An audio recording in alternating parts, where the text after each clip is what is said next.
顶一次淹水非常严重的昆山地区，市长黄伟天嘛伫第一时间就来到这个所在视察抽水站运作的情形，确保所有抽水机拢会当正常使用，来降低淹水的可能性。伊嘛向大家承诺哦，市府会赶紧完成下一阶段的整治工程。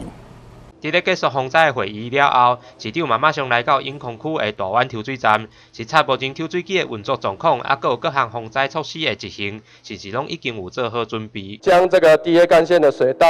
我们抽水站这边哦，再把它利用压力箱抽排到更下游哦，更下出去到大湾排水哦。那特别要再说明的就是说，我们根据规划报告哦，咱规个报告加需要哦，大概是要26 cms 啊，26 cms 哦。因为永康大湾地区是顶一摆淹水相当严重的所在，所以面对这类风台，大家更是谨慎面对。你在地的市议员杨宗成嘛到场关心，当时嘛向市长提出了治水的建议，希望能透过地方甲市府的合作，共同来防止淹水灾情再度发生。所以所有西边的水，就是拢流对大湾中排落来，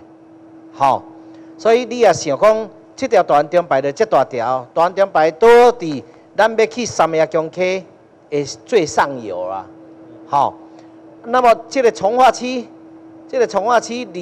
抽水站上近，这特别落大雨，这就是淹水。这个社区就是淹水，反映真久啊。就是讲爱甲这个水引流对这个抽水站来。除了讲目前已经完成的整治工程以外，市长嘛承诺，所来的市府还佫会继续向中央争取经费，和整体三亚溪的治水工程拢会当顺利完工，带予大家一个安全舒适的生活环境。我们后续的这个工程，我们也向营建署来争取，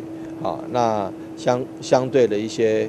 相关的经费来作为后续的这个治水的下一阶段的这个目标。那大湾2期的部分是1.2亿，那中央也已经补助78%，那另外22%由地方自筹，我们也会积极在8月底希望能够完成发包，那能够再赶快没有分汛期跟平常期我们汛期跟非汛期都要日夜的赶工来完成2期的工程。目前除了抽水机拢已经准备完成以外，相关人员嘛拢已经进驻，随时会当依照状况来启动机械，希望当伫第一时间来防止灾情的发生，嘛提醒民众伫咧防灾期间莫靠近各项排水设施，以免来发生危险。记者记者名陈嘉生因控区采访报道。